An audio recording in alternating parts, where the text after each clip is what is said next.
হরে কৃষ্ণ, রাধে রাধে। বন্ধুরা কেমন আছেন সবাই? আশা করি সবাই ভালো আছেন, আমি অনেক ভালো আছি। তো বন্ধুরা, আজকে রেসিপিটি হচ্ছে ফুচকা। খুবই সুস্বাদু মুচমুচের একটি রেসিপি হচ্ছে।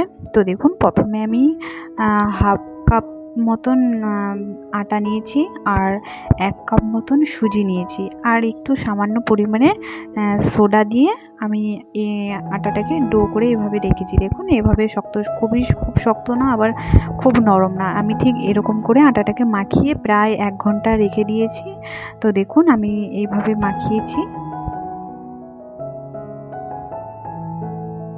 তো বন্ধুরা, আপনারা দেখতেই পাচ্ছেন, আমি আঙুল দিয়ে দেখালাম যে আমি কীরকম করে মাখিয়েছি। না শক্ত, না মোটা, না পাতলা, খুব মিডিয়াম মতন। আমি একটু হালকা শক্ত শক্তভাবে আমি আটাটাকে মাখিয়ে এইভাবে রেখে দিয়েছি 1 ঘন্টা মতন।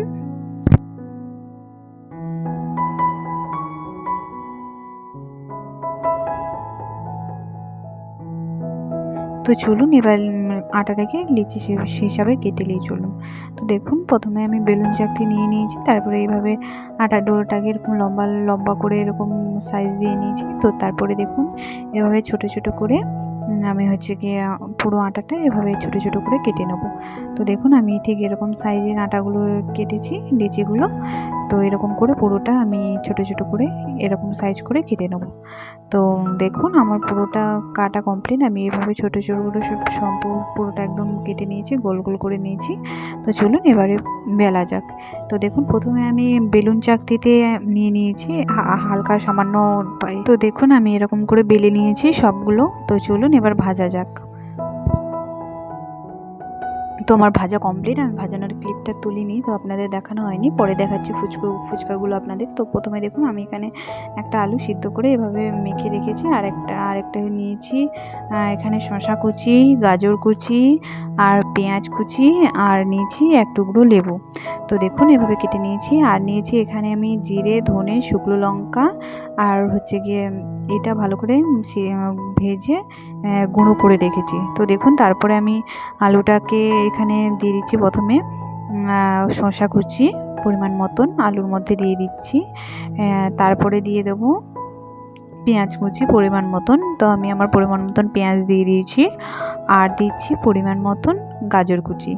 তো দেখুন, আমি এবারে পরিমাণ মতন আমার যতটা লাগবে ততটা আমি গাজর দিয়ে দিয়েছি। তো চলুন, এটাকে খুব ভালোভাবে মাখতে হবে। তো চলুন এবারে আমি এটাকে খুব ভালোভাবে মাখি। তো আর দিয়ে দেবো পরিমাণ মতন নুন। তো নুন দিয়ে আমি এটাকে খুব ভালো করে মাখবো। তো দেখুন, আমি এটা মাখতে থাকি।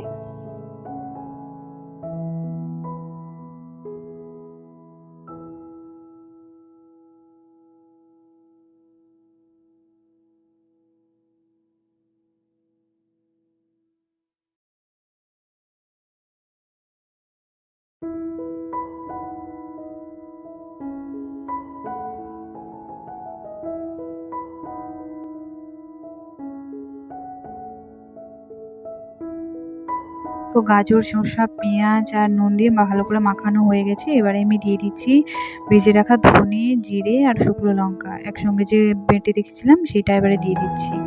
তো এটা দিয়ে আমি আবারও খুব ভালোভাবে মেখে নেব।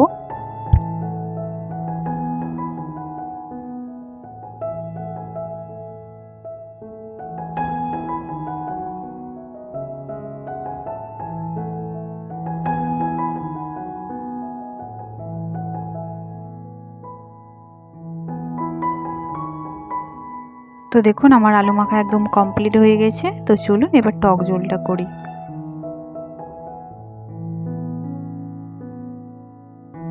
দেখুন, এই আলুর মাখার মধ্যে আপনারা চাইলে ছোলা, মটর, হ্যাঁ, বাদাম এগুলো ইউজ করতে পারেন, কিন্তু আমি এগুলো মানে আলুর সঙ্গে পছন্দ করি না বলে আমি দেইনি। তো আপনারা যদি পছন্দ করেন তো আপনারা দিয়ে দেবেন।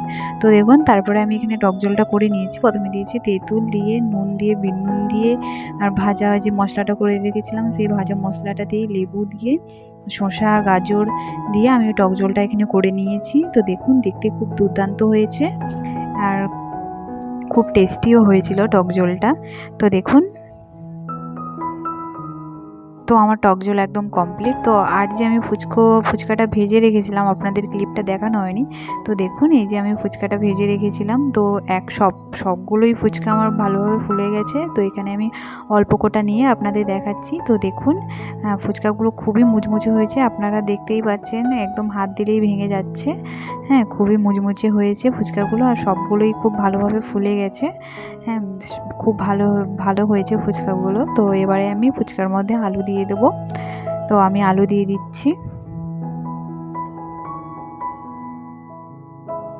আর দিচ্ছি শসা,